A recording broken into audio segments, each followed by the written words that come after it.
আসসালামু আলাইকুম। আজকে আমি আপনাদের কিছু প্রশ্ন করব। এই প্রশ্ন শুনে হয়তো আপনার বুকের মধ্যে একটা কম্পন শুরু হতে পারে, কারণ প্রশ্নগুলো শুনতে সহজ হলেও উত্তরটা সহজ নয়। আপনি সারাদিন কি কাজ করেন আর কেনই বা করেন? যদি এই প্রশ্নের একটা যথোপযুক্ত উত্তর আপনি দিতে পারেন, তাহলে এই ভিডিও আপনার জীবনকে পাল্টে দিবে। সকাল থেকে রাত, এই যে সময়টা 24 ঘন্টা কোথায় যায়? আপনি সকালে চোখ ডলতে ডলতে ঘুম থেকে ওঠেন, মোবাইলে স্ক্রলিং করেন, প্রিপারেশন নেন, নাস্তা খান, অফিসে বেরিয়ে যান কাজের উদ্দেশ্যে। কাজ শেষে অফিস থেকে বাসায় ফিরেন, রেস্ট নেন, খাওয়া দাওয়া করেন, ইউটিউবে সময় কাটান, টিভি দেখেন, আবার ঘুমিয়ে যান। পরের দিনও ঠিক একই রুটিন ফলো করেন। এইভাবে দিন যায়, সপ্তাহ যায়, মাস যায়, চলে যায় জীবন। একটি জীবন আপনি কাটিয়ে দিলেন, কিন্তু আপনি বুঝলেনই না যে আপনি কি করলেন। আচ্ছা, আপনি যা করছেন তার উদ্দেশ্য কি? আপনি যদি বলেন যে আমি অফিসে যাই, টাকা রোজগার করি, আমার প্রশ্ন, সেই টাকা দিয়ে আপনি কি করেন? কি হচ্ছে আপনার জীবনে?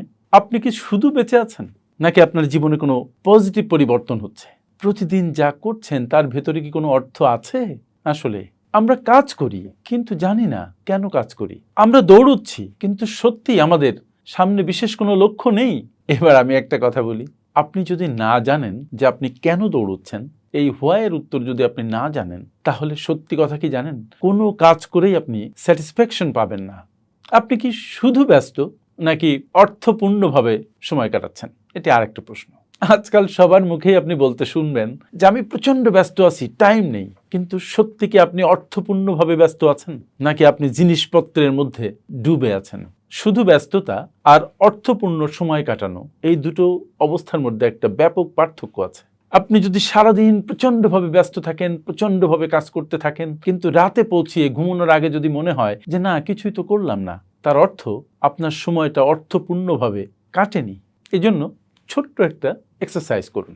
আপনি যে যে কাজ করেছেন তার একটা তালিকা তৈরি করুন। তারপরে আপনি খেয়াল করুন যে এই কাজগুলো আপনার জীবনের যে লক্ষ্য আপনি নির্ধারণ করেছেন, সেই লক্ষ্য পূরণে কতটুকু সহায়ক।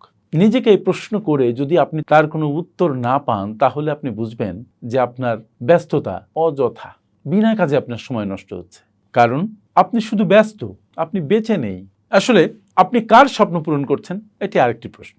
এবার আপনি একটু নির্বিঘ্নে চিন্তা করার চেষ্টা করুন তো, যে আপনি কার স্বপ্ন পূরণ করছেন। আপনি কি আপনার নিজের স্বপ্ন পূরণে কাজ করছেন, নাকি অন্য কারোর স্বপ্ন, অন্য কারোর আকাঙ্ক্ষা, সেটা আর্থিক হোক বা অন্য কোনো বিষয় হোক, সেটা আপনার দ্বারা পূরণ করা হচ্ছে? আপনি কি নিজের ভালোবাসার কাজ করছেন? আপনি কি নিজেই আপনার কাজের সিদ্ধান্ত নিচ্ছেন, নাকি আপনার সিদ্ধান্ত গ্রহণ হচ্ছে অন্য কারো নিয়ন্ত্রণে? জীবনের সবচেয়ে বড় আফসোস কি জানেন? সবচেয়ে বড় আফসোস হচ্ছে, আমি যদি ইচ্ছে মতো বাঁচতে পারতাম, আমার যদি লিবার্টি থাকতো।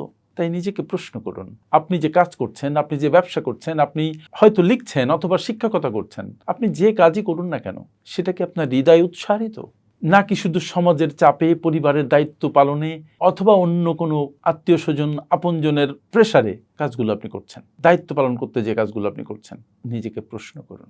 এবার আপনি দেখুন তো, আপনি কি প্রতিদিন এক চুল পরিমাণও নিজের উন্নতি করছেন? আমাদের জীবন প্রতিদিন একটু একটু করে গড়ে ওঠে। যদি আজকের দিন আপনি গতকালের চেয়ে নিজেকে অন্তত 1% উন্নতি করতে না পারেন, তাহলে আপনি থেমে গেছেন বা পিছিয়ে যাচ্ছেন। মোদ্দা কথা হচ্ছে, হয় আপনি এগুচ্ছেন, না হয় পেছাচ্ছেন। মাঝখান বলে আসলে কিছু নেই। প্রতিদিনের কাজ কি আপনার উন্নতির দিকে আপনাকে নিয়ে যাচ্ছে, কিছু শেখাচ্ছে? আচ্ছা, আজ কি আপনি নতুন কিছু শিখেছেন? আজ কি আপনি কাউকে একটু সাহায্য করেছেন বা অন্যের কাছ থেকে কোনো সাহায্য নিয়েছেন? আপনি কি আপনার নিজের যে চিন্তা ভাবনা, তার মধ্যে খানিকটা পজিটিভিটি নিয়ে আসতে পেরেছেন? নিজেকে প্রশ্ন করুন। তাহলে আজ থেকে কি করবেন? $1,000,000 প্রশ্ন। আমার আজকের ভিডিওর মূল উদ্দেশ্য হচ্ছে আপনার মাথার মধ্যে কিছু প্রশ্ন ঠেসে ঠেসে ঢুকিয়ে দেয়া, আপনার চেতনাকে জাগ্রত করার চেষ্টা করা। আপনি সারাদিন কি করছেন, কি করছেন না, এটা যখন আপনি ধরতে পারবেন, তখনই আপনার জীবন অর্থবহ হতে শুরু করবে।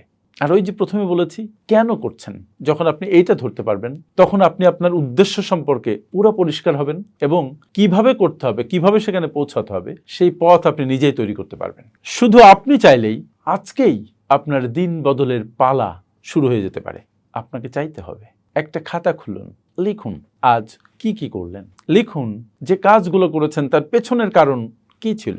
আরেকটি ইম্পর্টেন্ট কথা লিখুন, যে আপনি কাল কি করবেন, টু ডু লিস্ট কি এবং কেনই বা করবেন। সুপ্রিয় বন্ধুরা, জীবন কিন্তু একটা সুযোগ। It is a gift of Allah. জীবন একটা রুটিন নয়। আপনার সময়, আপনার কাজ, আপনার চিন্তা সবকিছুরই একটা অর্থ থাকা দরকার। তাই নিজেকে প্রতিদিন প্রশ্ন করুন যে আজ আমি কি করছি এবং যে কাজ আমি করছি এটা কেন করছি। এর চাইতে কোনো ভালো কাজ করতে পারতাম কিনা, এর চাইতে কোনো ভালো উপায়ে কাজগুলো আমি করতে পারতাম কিনা। কমেন্টে লিখুন যে আজ আপনি কি কি কাজ করেছেন, কেন করেছেন। এই চ্যানেলে আমি ফাইন্যান্স নিয়ে কথা বলি, আত্ম উন্নয়ন নিয়ে কথা বলি। যদি আজকের এই আত্ম উন্নয়নমূলক ভিডিওটি আপনার ভালো লেগে থাকে তাহলে আমাদের চ্যানেলটিকে সাবস্ক্রাইব করুন, লাইক, শেয়ার, কমেন্ট দিয়ে এই মূল্যবান ভিডিওটি সবার দেখার ব্যবস্থা করে দিন। আমার সাথে অনেকক্ষণ আপনারা ছিলেন, সেজন্য অনেক অনেক ধন্যবাদ। আসসালামু আলাইকুম।